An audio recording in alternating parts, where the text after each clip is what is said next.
Fantástico mostra agora o passo a passo de como as forças dos Estados Unidos e de Israel conseguiram se infiltrar no espaço aéreo do Irã.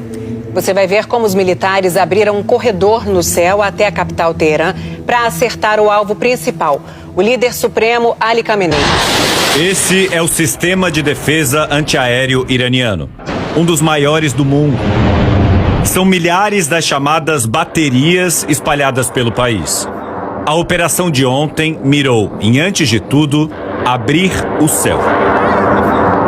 A joia da coroa iraniana são as baterias Bavar 373, que são compostas por 4 componentes. 2 são radares. O primeiro, que funciona como os olhos, é uma antena gigante que varre os céus em busca do inimigo. Emite ondas de rádio, que quando esbarram num objeto, emitem uma espécie de eco que identifica a posição. Quando uma aeronave é detectada, uma outra antena trava nela para manter a posição e guiar um míssil como esse com precisão matemática. Aí, os oficiais, dentro de um outro caminhão blindado, cheios de telas, decidem se o alvo é inimigo e apertam um botão. E é aí que entram em cena esses tanques. Cada bateria pode ter até 8 desses, que se posicionam e lançam o míssil de defesa. Mas as inteligências israelense e americana estudaram o sistema nos últimos anos e criaram um plano para desativá-lo cirurgicamente. A grande estreia de ontem foram os novos drones americanos, chamados LUCAS, a sigla em inglês para Sistema de Ataque e Combate Autônomo de Baixo Custo.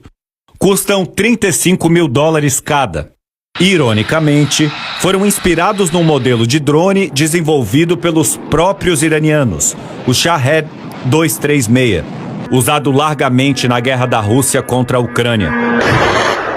Os americanos capturaram um desses drones e fizeram a engenharia reversa. De acordo com o Comando Central americano, centenas deles invadiram os céus iranianos como um enxame. Esses drones são capazes de ficar totalmente parados no ar por até 6 horas e estão conectados entre si, cada um deles com 18 quilos de explosivos no seu interior. Mas ontem eles serviram como iscas, porque os radares iranianos miraram suas ondas de rádio nos drones baratos e revelaram suas posições. Com essas informações, os americanos lançaram a primeira leva de Tomahawks, direto de navios e submarinos no Golfo Pérsico e Mar Arábico. São dos mísseis mais avançados, com um motor de avião e sistema GPS e de imagem. Levam 450 quilos de explosivos. Os Tomahawk voam a 30 metros de altura, seguindo as linhas de montanhas e vales, e foram mandados para destruir as bases depois que elas expuseram os seus sinais de radares. Enquanto isso, na fronteira, aviões americanos começaram a chamada guerra eletrônica, que miram em embaralhar aqueles sinais de rádio emitidos pelas antenas iranianas. Eles lançam sinais mais fortes. Isso faz com que os computadores das baterias de defesa iranianas deem tela preta. Foi aí que 15 minutos depois entrou em cena a frota dos 200 aviões israelenses. Uma orquestra de destruição aérea como não se via desde as grandes guerras do século XX.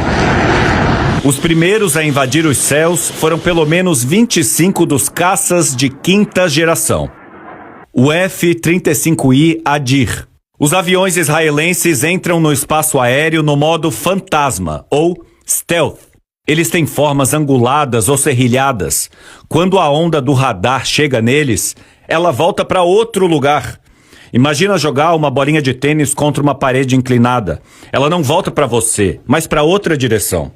Os mísseis estão escondidos dentro da barriga desse avião, que acabam virando pontos menores do que uma abelha no radar inimigo. Além disso, esses caças são capazes de se infiltrar nos computadores iranianos, não para desligá-los, mas para fazê-los pensar que está tudo bem, enquanto as bombas já estão caindo. Depois invadiram os céus os F-15I Ram, que podem carregar até 10 toneladas de dinamite. Eles foram mandados para destruir sistemas de defesa subterrâneos. Havia também aviões postos de gasolina que podem reabastecer um caça em pleno voo. Além disso, os grandes maestros eram aviões capazes de detectar se algum míssil iraniano estava em rota para que os caças israelenses pudessem desviar. Dessa forma, em poucos minutos, americanos e israelenses abriram um corredor até Teherã e atingiram o alvo principal, o distrito de Pasteur, no centro da capital. Ali fica o complexo de Beit Habari, a casa do líder. Muitos pensavam que o Ayatollah estivesse num bunker subterrâneo nas montanhas, mas Ali Khamenei estava escondido dentro de uma das casas desse complexo altamente fortificada com bunkers subterrâneos. Os caças israelenses usaram munições de penetração do solo, preparadas para atravessar metros de concreto e pedra antes de explodir. A operação foi tão rápida que não daria tempo de fugir dali de helicóptero ou num comboio protegido. A casa de Ali Khamenei ficou assim. O Ayatollah foi morto nas primeiras horas. Deixou os iranianos sem comando forte. Os caças iranianos nem levantaram voo para tentar seguir os superaviões israelenses. Se limitaram a contra-atacar bases militares americanas no Catar, Bahrein, Kuwait, entre outros. Americanos e israelenses conseguem fazer hoje uma guerra digital à distância em poucos minutos. É o prefácio de uma era tecnológica de combate. A guerra centrada em redes, onde aviões e mísseis até importam menos do que o balé que são capazes de fazer conectados, confundindo o inimigo. Destruir a percepção.